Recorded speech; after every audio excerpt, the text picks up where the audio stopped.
Hey, what's up, everybody? Welcome to the 18th episode of the Better Leader podcast. The title of today's episode is A Trail of Excellence. That excellence is something we pursue as leaders, and it goes behind us. It shows up in everything we've done, and it's also the road marker for where we are going, the trail marker for where we are going in the future. Now, I am a father of 4 kids, and my wife and I have been talking about how it feels as if we've been in the toddler stage forever. It feels as if we've had a toddler for eternity. We actually have a picture of my oldest daughter whenever she was a toddler, and you can see her, and in the picture there's a trail of toilet paper that she has unrolled. There's drawers opened in the bathroom. There are toys strung out, and all of this photo, it just leads right to her. And so she left, as you know, if you have a toddler, a trail of destruction. And now we don't want to leave a trail of destruction as leaders, but we want to leave a trail of excellence. And hopefully we're working in organizations or on teams, or we're coaching teams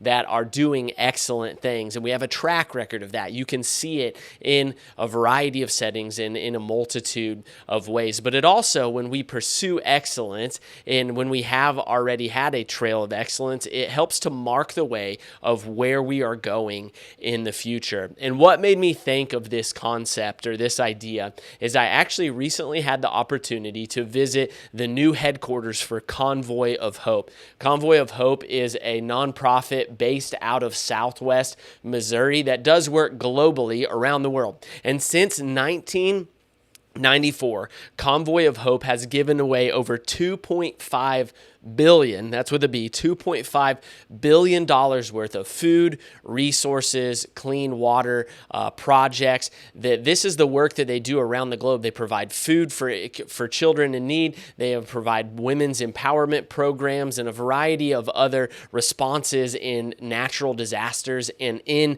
disaster relief. They do all of these things, not only right here in the United States, but around the world. You know, in 2024, they served over 45 million people through their efforts in 130 countries. Their children feeding program served over 640,000 kids in 39 countries in 2024. And when we talk about what you've done excellent leads towards what you're going to do, their goal is that by 2030, they would be feeding 1 million kids every single day as part of their feeding program. 1 million kids every single day. What's really incredible is out of the funds that are given to Convoy of Hope, 90.8% of every dollar goes directly to the programs which they have. So out of the money that you give, only 9.2% is spent on overhead and operations and staffing. That's a great return on your investment. In the nonprofit world,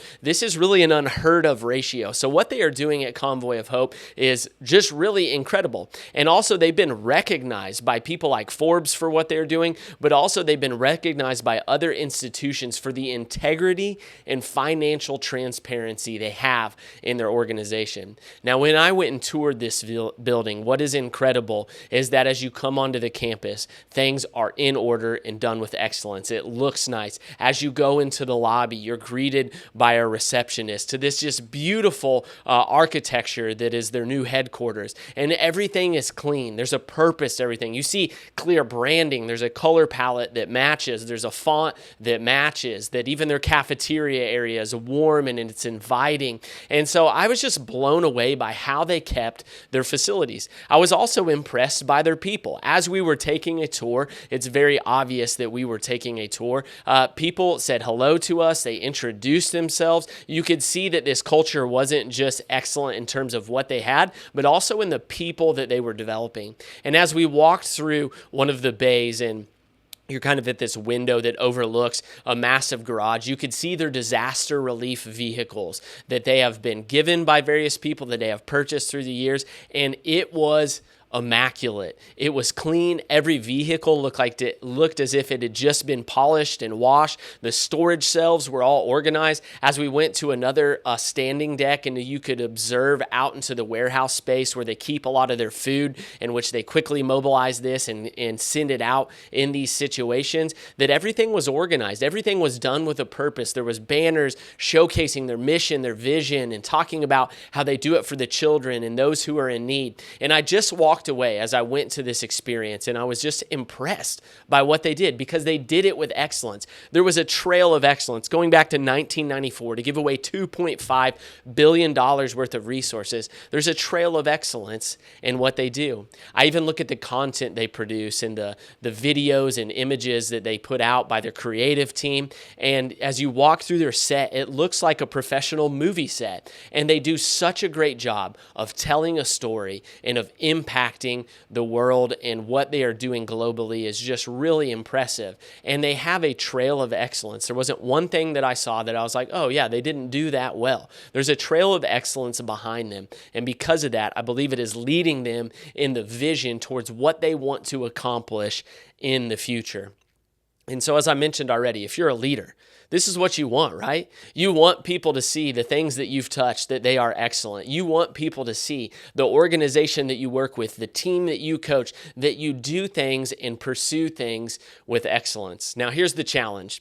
If you're anything like me, real life happens, and you get in I would call it an excellence slump. I can get lazy. I can stop focusing and reminding myself of why excellence matters. You stop pursuing that, and you stop chasing that at times. And we all need a reminder. We're human. We need a reminder to pursue excellence. So how do we break out of the excellence slump or a drought that when that happens, what do we do? What's our approach? How can we bust ourselves out of this excellence slump? Well, for me, one of the things that helps, as no surprise, is I go and see someone else who is doing something excellent. It hasn't mattered that since I was coaching and teaching, if I went to another school that was doing things with excellence, especially as a coach, when you go to a clinic and you hear from other programs who are doing things well, or you go and watch a college practice, or one of the things that always stuck out to me when I was coaching baseball, as you would watch a team take a round before a game, a round of infield and outfield, I saw there were certain programs that you were like, man, they were crisp, they were sharp, there was a routine to it. And that always stuck out to me because they did things with excellence, and it often translated onto the playing field as well. So you got to get out and you got to see the competition. You got to get out and see people who are in the same industry as you. When I travel and I see other areas, it re-inspires me and inspires me to continue to chase excellence with a passion. Not only personally, right? We want to pursue excellence personally in our lives and in the work we do individually, but as leaders, we're not just focused on us. We're focused on the people around us. How do we encourage and support other people as they are chasing excellence too? And I know for me, I can get lazy sometimes, and that's why I need to go and see other people who are doing things well to encourage my spirit to continue to pursue excellence. That's one of the ways you're going to bust out of the slump, is go by just practically observing excellence in other areas. Even if it's not in the same industry as you, you can learn so much about going to other businesses that maybe aren't in the same field, or going to anywhere that is doing things with excellence. You can learn from that. Now, I know also is that when I am lacking personal discipline, it usually leads to a lack of discipline in my work life. If I am lacking discipline, and for me in my spiritual disciplines, if I'm lacking discipline and being intentional with my wife and my children, if I'm lacking discipline in my physical health, or what I'm eating or what I'm reading, and pursuing different things in that avenue of personal discipline, when I lack there, it often bleeds over into the work that I do on a daily basis. So what I need to do is I need to reset. I need to get back to being disciplined. I need a kick in the pants, if you will, to get disciplined in my own personal life, to wake up early, to be routine, to have a structure to what I'm doing, to have a plan and a purpose with each day. Because when I lack discipline in my personal life, it always is going to bleed and affect into the work that I'm doing. And especially for me, when I lack discipline spiritually, it impacts everything at a very large scale. So I need to spend time reading the word. I need to spend time in prayer, because without that, I can't expect to carry those disciplines into other areas of my life. So you need to pursue that personal discipline on your own as well. That's going to help you bust out of the slump. What's the third thing you can do? One of the practical things you can do is write down your goals, your dreams, where you're trying to go. Write down your goals, your dreams, and where you are trying to go. Look at Convoy of Hope. What did they do? They said by 2030, We want to stretch ourselves. We want to give away we want to provide food for 1 million kids every single day. That's an audacious goal, but I believe that they can achieve that goal when you've laid it out and when they have a plan, they have a focus as to where they're going. And you not only need goals for yourself, you not only need personal goals, but you also need organizational goals. You need to know what direction you are going. And that seems so obvious, right? You pick up any leadership book out there, you name it, it's going to say, set your goals, write it down, set your goals, write it down. And there's a reason, because when we don't do this, if we are just blindly coming to work and pursuing whatever it is that day, we kind of just get caught up in the whirlwind. We need to have something that anchors us to a bigger vision, to a bigger goal, a bigger plan, and a bigger purpose for what we are doing. Because when you are pursuing things with excellence, it leaves a trail behind you, and it also paves the way as to what you are going to do down the road. Because when you get a reputation as an individual, as a team, or an organization of doing things with excellence, that begins to be your reputation. That begins to be what people expect from you.